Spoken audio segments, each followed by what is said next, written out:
Welcome to the Pirate Broadcast, where we interview interesting people doing interesting things, where you can expand your connections, your community. Kindness is cool and smiles are free. And let's get this party started.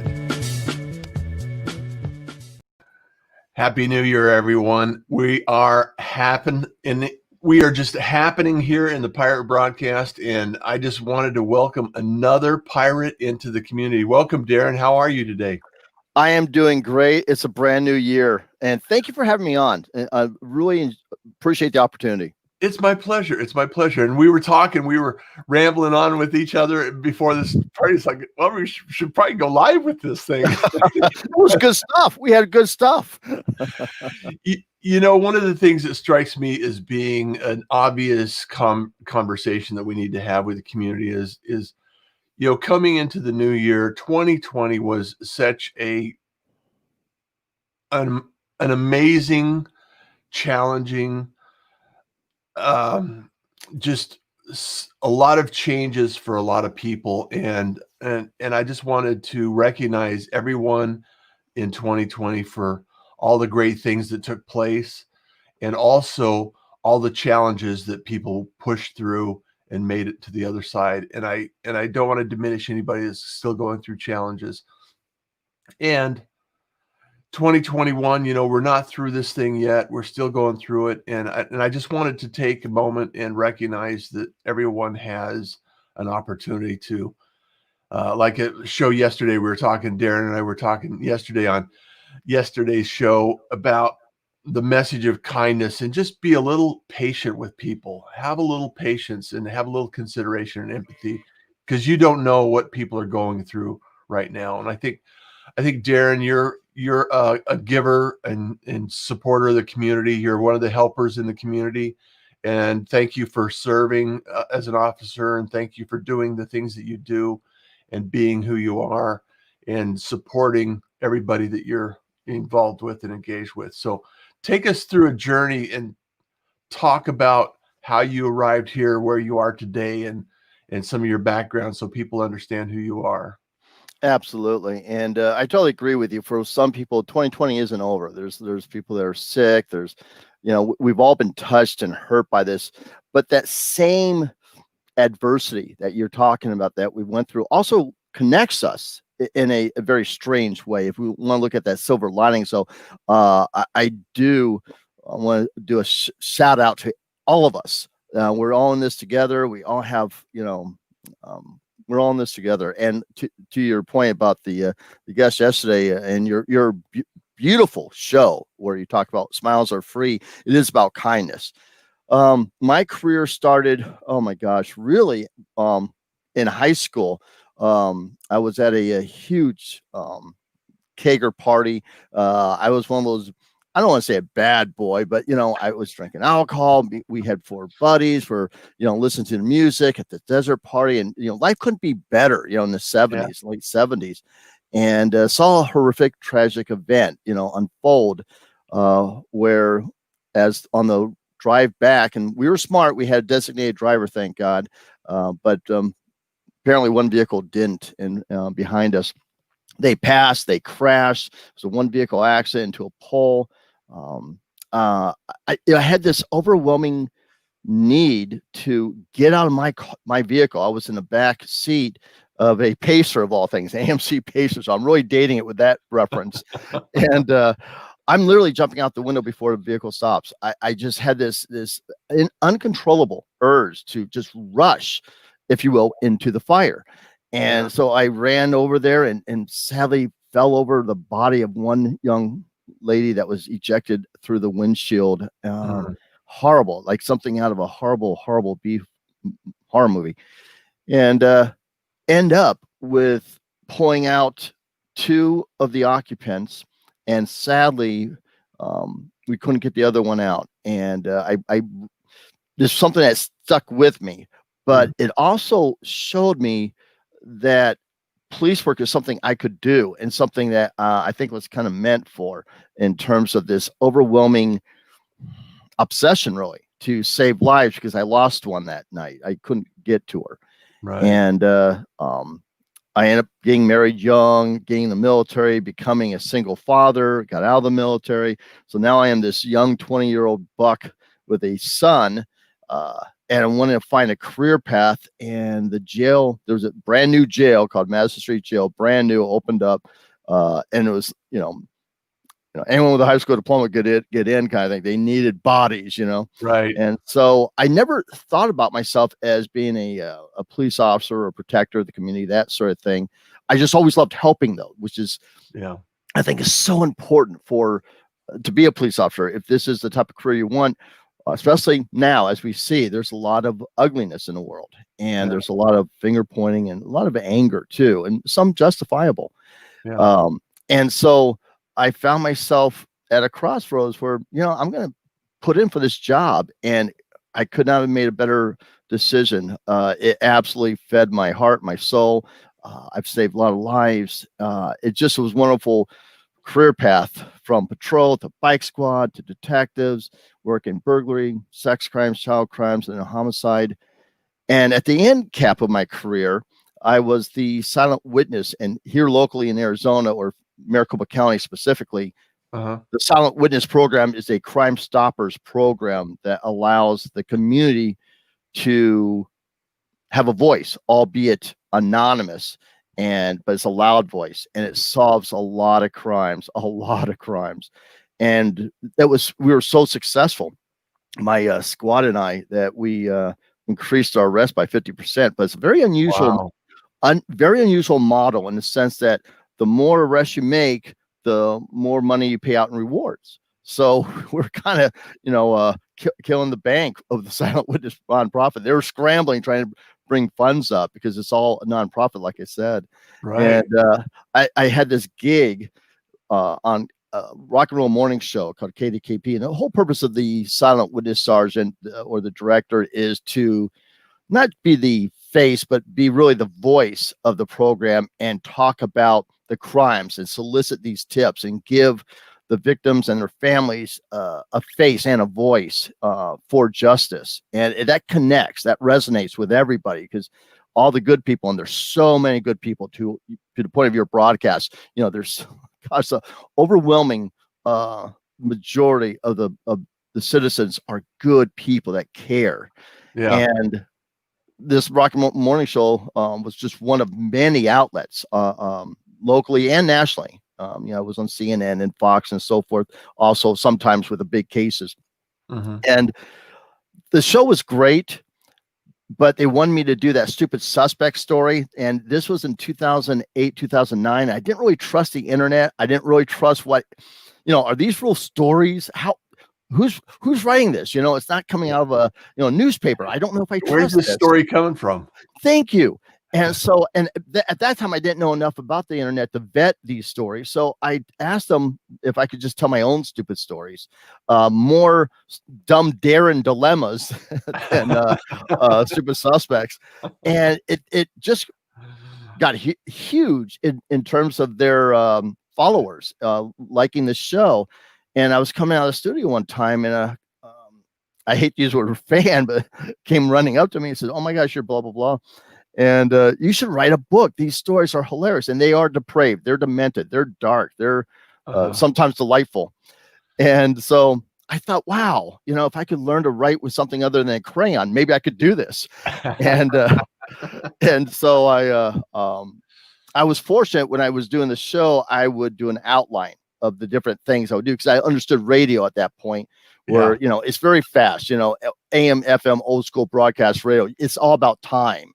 So it would be, the first line would be a statement, then joke, statement, joke, statement, joke, sort of thing. So I had an outline. Then I had cut to a commercial. And so, with all that having been said, I wrote the book, and it became cathartic, because at first what I was intending was a kind of like coffee table book, where you would just read one fast story after another. It wasn't about me. It was about these crazy things I've seen. And I wrote about what I had just mentioned to you in the very beginning of my speech, my ramblings about the car fire. And I gave it to someone to kind of review, as a reporter actually, and she said, "Oh my God, that's actually the first chapter." And then all of a sudden, the book became almost a memoir of my life in terms of the dark cloud that followed me. And not to give things away, but we all have tragedies, and I had a horrific tragedy. And so at the end of the book, the first book, I tried to write a little bit about that, because it did mirror a huge event that occurred in the valley when we had the baseline killer and the serial shooters, Sam Dietman and Dale Hausner. When that huge, horrific serial murder spree by three horrible monsters in tandem and coinciding as well, my tragedy unfolded on the witness stand. And so it was difficult to write. It really was, but I did the best I could. Like I said, I take a lot of deprecating pokes at myself in terms of, the hardest part was a process to turn the crayon markings into, print, that process. So it was really a wonderful experience in terms of writing something that was both cathartic and was a fundraiser. It was successful. We got Silent Witness close to $10,000 from the book to date. So I felt really good about that, and it was humbling to see how successful it was. And that's all based on, the pirate concept, off the grid, social media, just people talking about it. It wasn't a technical bestseller on Amazon, but was one of the number top 1% for many, many months. So it was a bestseller, if that makes sense. It was best selling. Yeah, absolutely.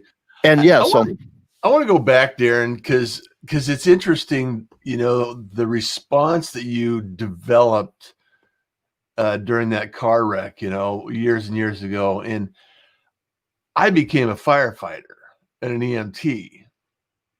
And it was not necessarily from the same kind of circumstance. It was more around the idea that I can help people. So what do you think it was that took you down the path of a police officer versus a firefighter or another community service? Yeah, real succinct answer. I wasn't smart enough to realize that a firefighter is the best job in the world. It's just that simple. Yeah. You only have to be in the job as a cop for a couple of weeks to realize, why did I go over there? What was I thinking? They had lounge boy chairs. I stood in the wrong. Well, yes. But I just think about that, and everything that we do is a decision. Everything that we contribute to our outcome by making these little tiny choices every single day. And I know that you've probably seen stories and things where things just got out of hand, they got out of control, and the next thing you know, tragedy ensues. And I don't necessarily want to give the book away or anything that you're doing there. I just want to highlight the fact that they're on the opposite end of the spectrum. There's a lot of good people that are out there helping and supporting and working toward a better outcome. Would you agree with that? No, not only do I agree with it wholeheartedly, but I really appreciate you bring focus to that. And by the way, thank you for your career and your service to your community as a firefighter.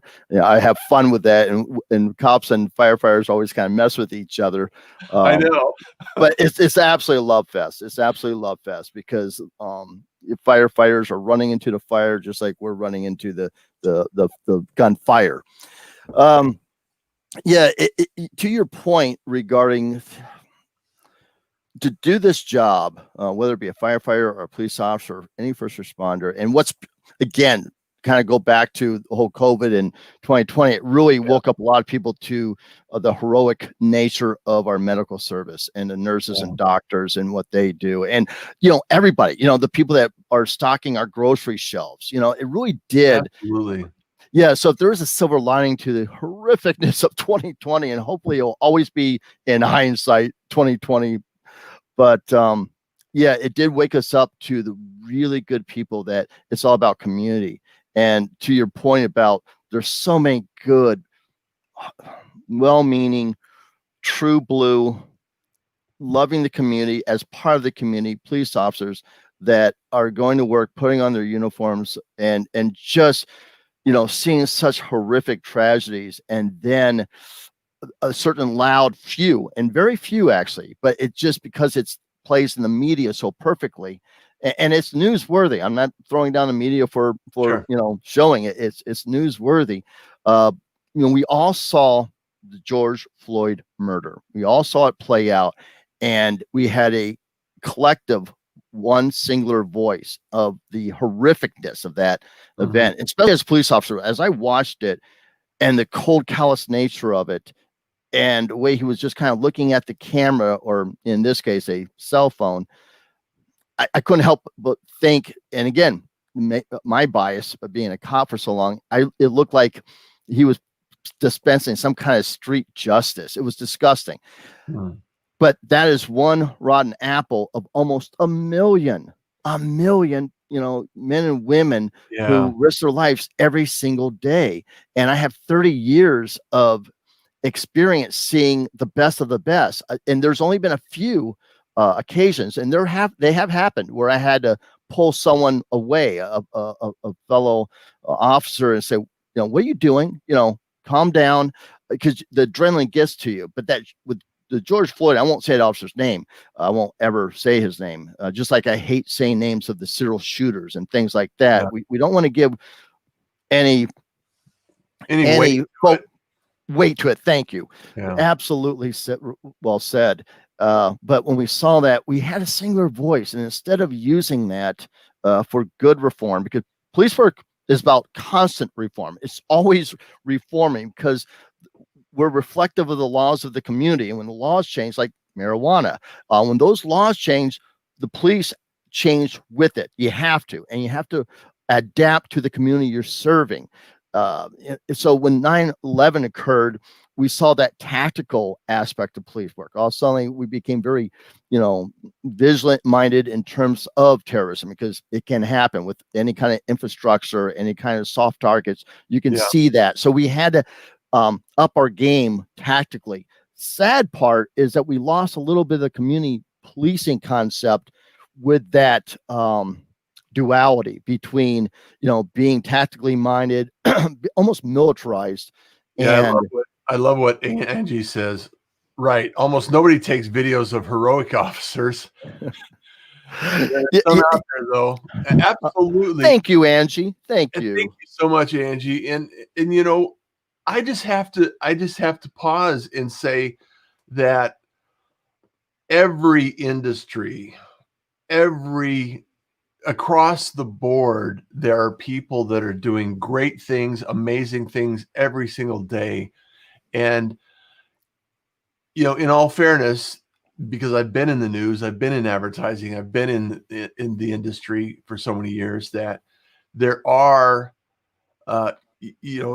tragedy and, train wrecks it's newsworthy, and it usually gets eyeballs, and, nobody speeds past the wreck. They always slow down for it, and there's a reason that it's attention getting. And I just want to make sure that we recognize here that even though a person or an individual did some things bad or went down a path that wasn't acceptable, it doesn't mean that everyone around them is also guilty. So I just, I just want to recognize the people that are working hard to do good, to support the community and make a difference out there. So. No, thank you. Well said. And again, thank you, Angie, for that comment. And you're so spot on. Yeah. Unfortunately, like you said, the screaming, the yelling, that causes attention, and the media, and they're doing their job. And I'm not saying anything bad against media. I had such wonderful contacts with the news and the journalists, having been the silent witness director here in the Valley. Very few. Again, it goes back to the old, one rotten apple in the apple cart, in terms of, journalism, police work, all of it, quite frankly. Yeah. Now, I look at my career as literally a blessing in terms of being able to serve my community, an honor, truly an honor to be able to serve. And having been in the military, I just love it. And now, having retired, I found myself wanting to write this book and still trying to help now the blue line and try to build bridges between community and cops, because it's definitely sorely needed, sadly. And that's why podcasts like this are beautiful.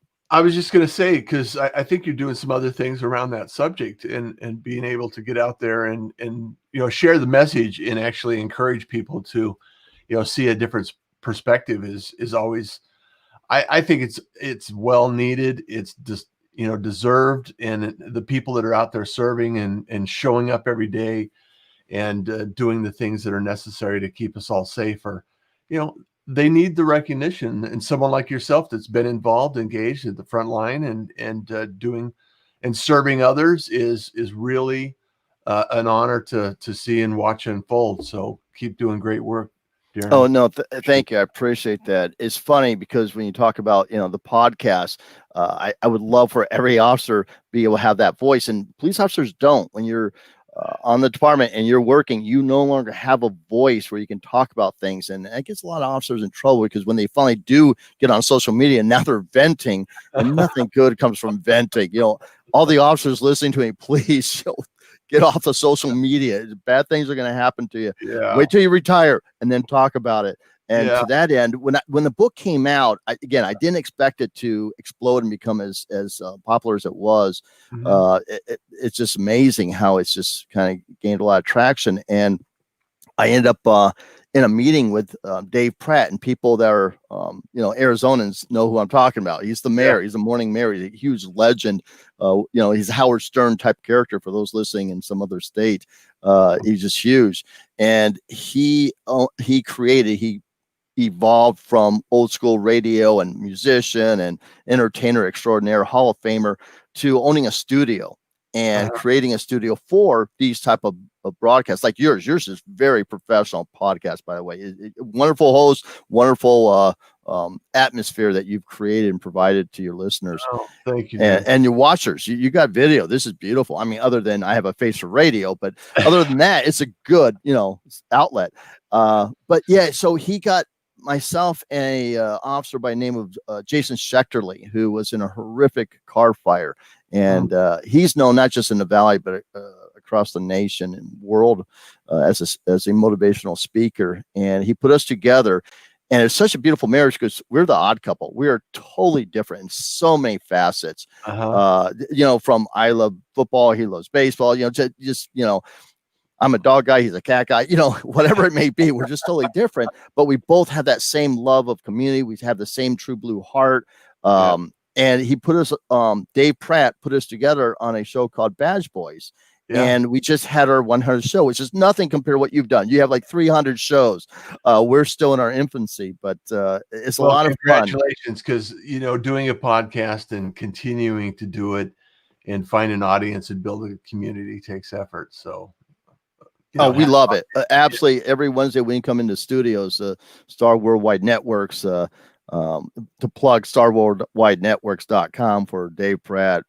He gave us this outlet and allowed us to have some wonderful shows. We've had people on that were on the North Tower when 9/11 hit. We had Mary Jo West, who was a Hall of Fame journalist in her own right, when the gunman came into a news station and held them up to say his ramblings on live TV in Phoenix, to the one of the guards from the horrific Lewis prison, which was the longest hostage situation in our nation's history.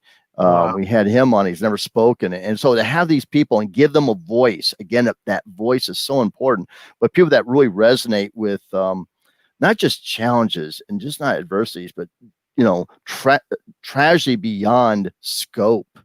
And so when I wrote the book, I just wanted to really talk about the funny stuff. And it's definitely funny, but there's some heartfelt. It kind of goes through emotions.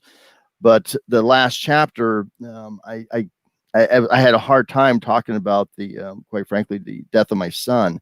Mhm. And the one criticism I got on the book is, what happened? I kind of glossed over it and talk about a event that unfolded with the serial shooter and baseline killer. That when those investigations, I was involved to some degree. Every cop was involved in those Yeah. investigations. You could, and for those living outside Arizona that may not know what I'm talking about, it was a serial rapist murder, and then two idiots. And I say I don't like saying their names, but I do, because it, unfortunately, people don't want to talk about. But those two murderers were shooting up the countryside. It didn't matter what it was, walking or crawling or tropping around. It was horses, dogs, and people, and they just killed so many people shooting what they called recreational killing. Wow. So at the end of that culmination of an arrest, I ended up going to trial, and it happened to be on the worst day that could go to trial, and it was very difficult. And again, talking about the silver lining, when I was done testifying and walking out, I just could not get out of town fast enough. It was a sad anniversary for me. And as I'm getting out, a gentleman is running behind me, and I recognize the voice. It's one of those iconic voices in Phoenix. Again, another Hall of Fame journalist by the name of Mike Watkiss, and he's been on hard copy. In fact, he's on Dumb and Dumber. If you watch the movie Dumb and Dumber, you'll see Mike Watkiss has hard copy about the blind boy and the parakeet. So this guy who I absolutely have admired, I would have been a journalist if I knew how to read and write, as he's running after me, and he's wanted to congratulate me because it was a life-saving thing I had gone through, saving this person's life that was shot. And I had my mom who was sick with cancer, and it was one of those proud moments to get and shake this guy's hand. That my mom was, I'm a fan, but she had like 8x10 pictures of him in her home. So this was a huge fan. And so it's funny how these tragedies occur. Mirroring the whole 2020, you got to look at the silver lining of these things. Yeah. But it's been a wonderful adventure. But that, to make a long story short, it popped inside of me this need to write a second book and kind of talk about adversity, specifically the death of my son, and then go into other tragedies. But again, as horrible as that sounds, these books are 90% funny. They're depraved, stupid acts by criminals who find themselves caught because of their stupidity. So they're fun books. They're fun books called Twisted But True. Yeah. And Angie left a link for everyone in the for the Badge Boys podcast. I love Angie. Yes. We're best friends already. We're best friends already. Love her. So she's good. I just want to give recognize a couple of people. Angie says, "Good morning, Pirates." Tracy, who is my producer, she's "Good morning, Pirates. Happy New Year." And then Julio is here, and Mike Baker's here from Florida, in with life coaching, spiritual guidance, achievement. Thank you, Mike. Glad you're here. Happy New Year's, Pirates. Let them make it a year to remember. Mary Ellen's here. Good morning. How are you doing? And then it's Good Hallow's here. Happy New Year. Thank you so much for being here. Wendy says, thank you for your service. A pirate and a cop. Who knew? We can come together. Yeah. Welcome to a most positive force in the universe. Thank you so much, Wendy. Appreciate it. And then there's so many, and then Angie left here's the link for the podcast. So you can catch that in the messages on Facebook as well. So I just really, so there's probably a couple of books that you're going to be producing or in the future. Is there going to be a journey that you're on, or you got a plan, or is it just it shows up one day and you got to take it to the next level? I never in a million years thought I would write a book, let alone one that would be successful. And I wrote the second one, and immediately the second one, even before it came out, I was getting calls from TV producers. So one which I really respected was the Joe Kenda Homicide Hunter, and they wanted to take one of the chapters, which was That One Case. And book 2 is called That One Case. And it's a horrific crime. It's a home invasion of an elderly couple. When I talk about these books being fast and fun reads, they are for the most part, but in each of the books, there's that one case, that one story that just really is horrific. And it was, like I said, a home invasion of an elderly couple. It involves rape and murder and a 2-year manhunt for the monster. And they wanted it, and so we did a show on it. They did a reenactment, and it's on Discovery or ID channel under Joe Kenda's American Detectives. So it's again that the books have kind of 2 books. And to your question regarding is there more books, every cop has a book in them. I've had this black cloud that followed me for 30 years. I'm a crap magnet. There's another word for that, but I'm a crap magnet. I know you're a pirate broadcast, so I probably can say every word in a book, but I want to keep it clean. So yeah, there's more books to me, but I just enjoy the podcast, enjoy the book tours. Of course, COVID stopped that. And I love connecting and talking with people. And when you're writing, that's what you're doing. And I'm not a writer, I'm an author, but I'm no writer. It takes a village, to raise a child. It takes a village and team of elders to help me write a book. So the books are really well edited. They're really good books, taking me out of the equation because of the really good people around me. So yeah, I don't know. I really hope I don't write a third book, but the way, all saying people are saying podcasting, you can. Thank you. I love the podcasting. God, it's such a fun adventure. Just, 100th episode, we had Dave Pratt. And again, to have this dumb cop who, can interview bad guys, but I don't interview celebrities. Now for the last 2 years, I've been interviewing celebrities, these great folks, and that are true heroes, and to have someone like Dave Pratt, who has given so much to the community in terms of not just Bad Boys, but he's always given to the community and firefighters and law enforcement and our military. So yeah, it's a great adventure. Well, Angie connected with your BFF now, so she's absolutely, Angie. I'm a fan of yours, big time. Well, Angie's done some work in relationship to, people that have been wrongly convicted, which is another good for her.